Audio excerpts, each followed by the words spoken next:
Tuhan Yesus, di masa seperti ini, kami benar-benar membutuhkan suara dan tuntunan-Mu Tuhan. Sebab itu, kami percaya firman-Mu berkuasa. Firman-Mu dapat mengubah seluruh hidup kami. Bapa, kami siap untuk menerima apa yang Engkau katakan. Dalam nama Tuhan Yesus. Amin. Shalom saudara. Dalam situasi yang tidak berubah, kita sudah tahu semuanya, saudara dengar banyak semua. Nah, sekarang apa yang saudara butuh untuk makanan dalam kamu? Badan kamu, tubuh kamu butuh nasi goreng, butuh steak, butuh semua. Tapi spirit kamu tidak bisa makanan itu. Mereka mesti makanan yang spirit juga, yaitu firman Allah. Nah, makanan inilah yang akan memampukan saudara berjalan maju, mencapai apa yang Tuhan mau. Tuhan desain kita, Tuhan ciptakan kita, bahkan Dia tebus kita, ada tujuannya. Bukan hanya begitu saja. Nah, mari kita belajar hari ini. Ada satu hal yang kita mungkin anggap biasa, atau itu cuman kita berdasarkan selera atau hal lain. Kalau saya bilang kata tentang penyembahan, tapi sebenarnya penyembahan itu bukan bagian dari hidup kita. Ada banyak orang bahkan sudah melayani dalam pelayanan dan mereka bilang, oh penyembahan itu bagian dari hidup saya. Kamu salah. Tapi penyembahan adalah the whole life. Seluruh hidupmu. Itulah penyembahan.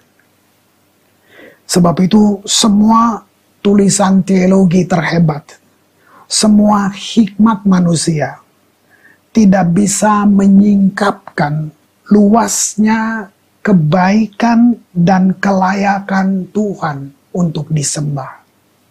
Nggak bisa. Kita ketika mengerti tentang keindahan dan keberhargaan Yesus, kalau kita ngerti, maka penyembahan pribadi kita dan nilai kita untuk gaya hidup penyembahan, itu saya bilang dia kayak meledak. Karena kita mengerti, jadi bukan hanya worship, tapi worship with understanding. Penting kalau untuk setiap pribadi, apalagi kalau saudara sudah melayani, untuk bukan hanya bermain musik atau menyanyi, tapi kalau punya pengertian atau teologi penyembahan mesti benar. Kemah Daud adalah puncak dari kasihnya Daud dan apa yang diwahyukan kepada Daud yang menjadi miliknya tentang penyembahan. Itu kemah Daud. Apa sih kira-kira? Hanya satu kerinduannya untuk melihat Tuhan dihormati melalui penyembahan. Itu kalau saya sederhanakan begitu. Jadi satu kuasa puji-pujian yang luar biasa dalam kemah Daud, ya. Makanya waktu itu dibangun di Gunung Sion, itu adalah bentuk penyembahan pertama dalam perjanjian lama. Bahkan hal yang saya bilang radikal, karena Daud seperti melanggar banyak peraturan keimamatan. Yang paling radikal saya bilang, dia menggantikan korban penghapus dosa, korban bakaran. Itu sama dengan mati kalau kita coba-coba menukar itu. Bagaimana Daud bisa bertindak sejauh itu? Kalau bukan ada satu dorongan kuat dari dalam rohnya, dari dalam hatinya, yang dasarnya adalah kerinduan akan Tuhan, cinta akan Tuhan. Sehingga Daud mengganti korban bakaran, korban binatang, dengan sacrifice of praise, korban puji-pujian. Sejak itulah Israel menjadi bangsa yang dipimpin oleh penyembahan. Dikatakan 33 tahun lebih Daud menyenangkan hati Tuhan. Galatia 5 ayat 18.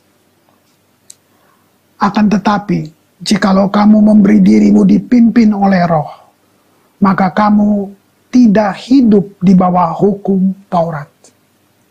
Nah, penyembahan, walaupun itu dari perjanjian lama, sebenarnya itu sudah masuk ke hal yang sangat pribadi, sangat di dalam. Karena itu, penyembahan tidak bisa disuruh. Penyembahan itu adalah keputusan kamu karena kamu punya hubungan dengan Tuhan. Sayangnya kita yang hidup di zaman perjanjian baru, ibadah-ibadah di gereja, kita masih disuruh. Saya nggak tahu siapa yang mau saya salahkan di sini, tapi itu kebanyakan yang terjadi dalam ibadah. Jadi seorang worship leaders, dia bukan motivator. Gitu. Kalau penyembahan disuruh, itu buat saya gagal. Karena penyembahan terjadi kalau saudara punya hubungan dengan yang kamu sembah. Nah, jadi kalau penyembahan itu disuruh, penyembahan kita seperti lampu tanpa minyak. Karena penyembahan tanpa hubungan, itu seperti lampu tanpa minyak. Nah, kalau Roh Allah memimpin kita, maka kita tidak dikuasai oleh aturan-aturan agama, tapi kita dikuasai oleh apa yang Roh mau. Nah, disitulah penyembahan kita dibilang murni. Penyembahan kita berkenan, pakai kata itu. Nah, Daud seorang imam, raja, dan nabi di perjanjian lama. Itu gambaran bagi kita orang percaya di perjanjian baru. Saudara bukan anak band. Kalau saudara melayani itu. Sebenarnya saudara disebut imam musik. Kita pun semua umat percaya itu kita bilang imamat rajani. Jadi penyembahan kita itu penyembahan dari pengertian yang dalam tentang siapa Kristus yang kita sembah. Gitu. Nah, kita butuh satu pengertian baru hari-hari ini. Sehingga hadirat Allah itu, saudara nggak perlu berusaha masuk. Karena saudara sudah di dalamnya. Gitu. Hadirat Allah itu dia sudah di dalam kita. Kita nggak berusaha mau. Kenapa? Kristus sudah mati buat kita. Jadi begitu saudara punya hubungan dengan Kristus, saudara in the presence of God. Makanya bilang Kristus diam di dalam kita. Yang di perjanjian lama itu realitanya semua di luar. Makanya kita sendiri berusaha datang ke sana. Tapi di perjanjian baru, realitasnya di dalam. Yesus di dalam kita. Roh Kudus di dalam kita. Jadi kita in the presence of God, kita tidak berusaha masuk. Nah, kalau saudara mimpin penyembahan dan masih teriak-teriak suruh orang masuk, saudara cacat teologi kamu tentang penyembahan. Nah, jadi dimanapun kita, yang penting waktu kita menyembah bukan tentang masuk ke hadirat Tuhan, tapi tentang mengerti apa yang saya mesti buat in the presence of God. Itu dia. Saya bahkan berani bilang, akan terjadi satu pergerakan di mana orang, manusia, seperti dimuridkan melalui hadirat Tuhan. Kenapa? Karena begitu dalam hadirat Tuhan, kita berjumpa dengan Dia. Apa yang terjadi kalau kita saat umat menyembah? Saya mau katakan ini. Disitulah roh kita dan roh Tuhan berkasih-kasihan. Wow. Saya berani katakan bahwa kalau penyembahan itu memang benar, murni, bukan mengalahkan khotbah yang bagus, saudara. Apa alasannya? Karena nyanyian yang kita nyanyikan, lagu itu berbicara untuk kita. Saudara seperti dengar khotbah tapi lewat nyanyian. Bagaimana orang gak diubahkan, saudara? Wow, satu perjumpaan yang luar biasa. Ada kata heart experience, satu pengalaman hati atau batin yang gak bisa diungkapkan. Yesaya 51 ayat yang ketiga. Ini sifatnya nubuatan oleh Nabi besar ini. Yang sebab Tuhan menghibur Sion, menghibur segala reruntuhannya. Ia membuat padang gurunnya seperti Taman Eden dan padang belantaranya seperti Taman Tuhan. Di situ terdapat kegirangan dan sukacita, nyanyian syukur dan lagu yang nyaring. Apa Sion? Tempat tabut dibangun. Tempat bait Allah dibangun. Luar biasa enggak? Jadi waktu itu yang terbangun di dalam kita, saudara. Ini nggak bicara tembok gereja, bangunan fisik. Ini bicara tentang kita. Wah, bilang Tuhan bergirang, bayangin. Terdapat kegirangan sukacita. Ini saya pakai sebagai pemahaman ayat dasar, sebagai satu pergerakan tentang penyembahan dan doa. Wah, 1 Petrus 2 ayat yang kelima. Biarlah kamu juga dipergunakan sebagai batu hidup untuk membangun suatu rumah rohani bagi suatu imamat kudus, untuk mempersembahkan persembahan rohani yang karena Yesus Kristus berkenan kepada Allah. Jadi setiap individu kita adalah batu-batu yang dibangun sebagai persembahan rohani. Luar biasa, saudara. Nah, tangkap nubuatan ini. Amos 9 ayat 11. Nanti ini diulang di Kisah Rasul, tapi Amos bernubuat. Dia sudah dapat pernyataan ini di masih masa perjanjian lama. Pada hari itu, aku akan mendirikan kembali pondok Daud yang telah roboh. Saya diam sebentar, saya berhenti sebentar. Jadi pondok Daud pernah dibangun. Israel mengalami kehidupan bangsa ada pada puncak kejayaan. Dan pondoknya sudah roboh. Lalu Amos bernubuat lagi untuk di zaman kita ini. Bahwa pondok itu akan dibangun kembali. Ya, kata aku di sini Tuhan hanya besar. Betapa pentingnya ini sampai Tuhan merindukan dan mau membangunnya kembali. Bayangin. Aku akan menutupi pecahan dindingnya dan akan mendirikan kembali reruntuhannya. Aku akan membangunnya kembali seperti zaman dahulu kala. Tuhan tidak rindu lahir kembali nabi-nabi seperti Elia, Musa, Daud. Tuhan rindu pondok Daud. Apa coba? Keintiman, penyembahan. Nah, ayat 12 adalah akibat kalau ayat 11 itu digenapi. Supaya mereka menguasai sisa bangsa Edom dan segala suku bangsa yang kusebut milikku, demikianlah firman Tuhan yang melakukannya. Lihat, kalau bilang demikianlah firman Tuhan, itu artinya sah. Nggak ada yang bisa ganggu itu. Nah, ini diulang kembali dalam Kisah Rasul. Kenapa di Kisah Rasul? Karena disitulah penggenapan semua misi Yesus. Yesus mati, bangkit, Roh Kudus turun. Nah, itu di Kisah Rasul. Udah komplit. Nah, dalam semuanya itu dinyatakan lagi nubuatan Amos dalam Kisah Rasul. Saya baca ulang. Kemudian aku akan kembali membangun kembali pondok Daud yang telah roboh. Lihat, seperti kita baca tadi. Tapi saya suka ayat 17. Supaya semua orang lain mencari Tuhan. Jadi akan terjadi satu kebangunan rohani besar-besaran, bukan KKR di lapangan.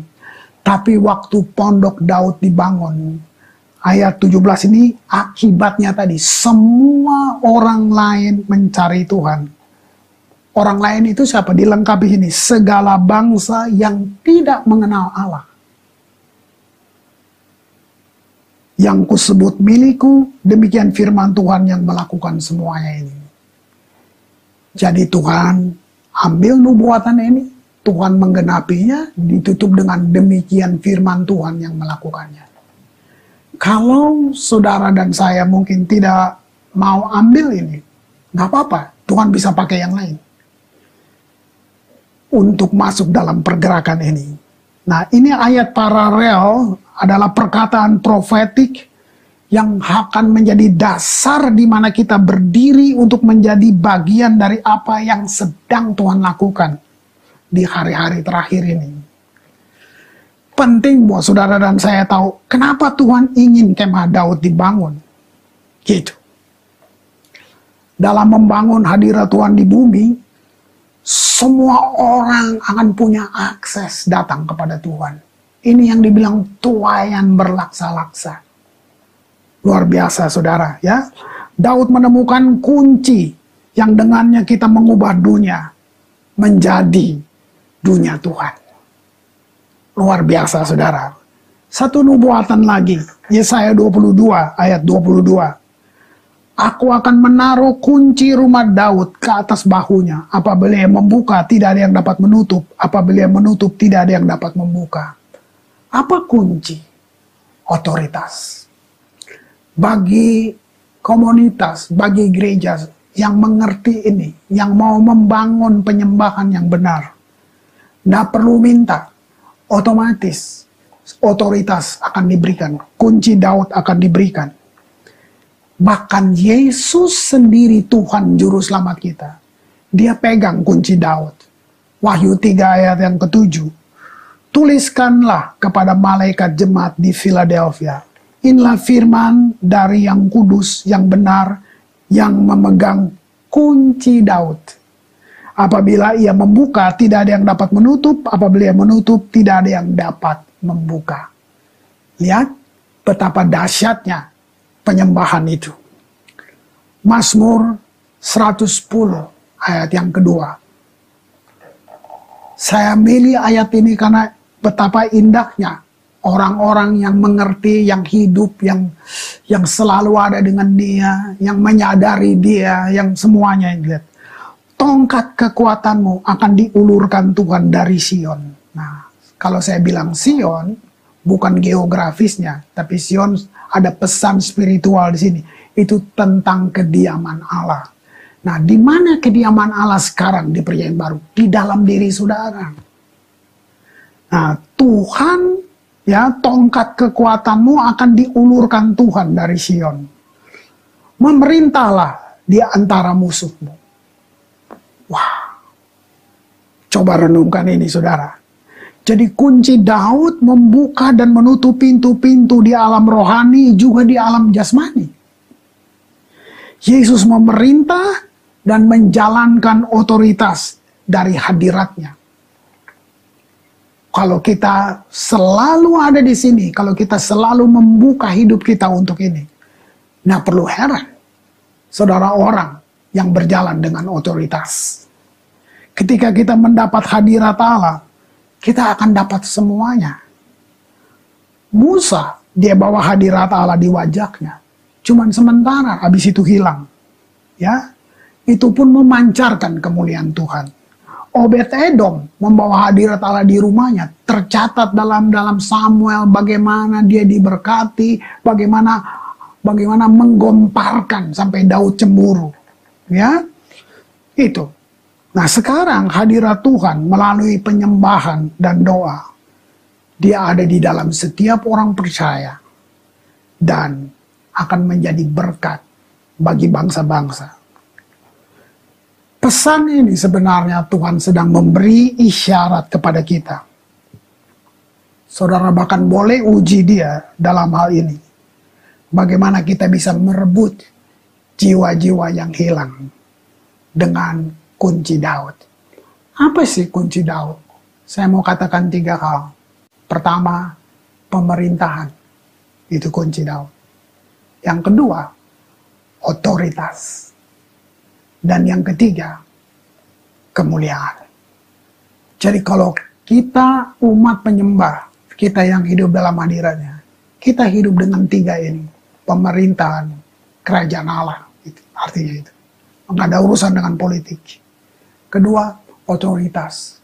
Saudara tidak perlu berusaha membuktikan otoritas ada di saudara. Dan yang ketiga, kemuliaan. Nah, kalau itu termanifestasi, orang akan datang kepada Tuhan. Punyakah kerinduan itu? Mari kita berdoa. Tuhan Yesus, hamba berhenti berbicara. Tapi Tuhan tidak berhenti berbicara untuk kami. Bukakan pewahyuan-Mu bagi kami. Kami mau seperti yang Tuhan rindukan. Ada satu umat yang menyembahnya dalam roh dan kebenaran. Terima kasih Bapa, terima kasih. Dalam nama Tuhan Yesus, yang berjanji, pintalah dalam namaku, maka aku akan memberinya. Amin.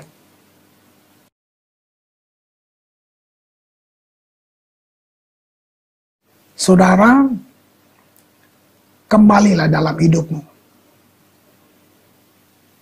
Jadikan pilihanmu, hidupmu sebagai orang yang mau hidup terus dalam hadirat Allah. Kita bisa jadi umat yang berkenan, yang oleh kita jiwa-jiwa datang kepada Tuhan. Tuhan memberkati engkau dan melindungi engkau. Tuhan menyinari engkau dengan wajahnya dan memberi engkau kasih karunia. Tuhan menghadapkan wajahnya kepadamu dan memberi engkau damai sejahtera yang melampaui segala akal. Kasih, anugerah, limpah rahmat dari Tuhan kita Yesus Kristus, persekutuan yang indah dengan Roh Kudus, mengawali setiap langkahmu, keluar masukmu, mulai hari ini sampai kekal selama-lamanya. Amin.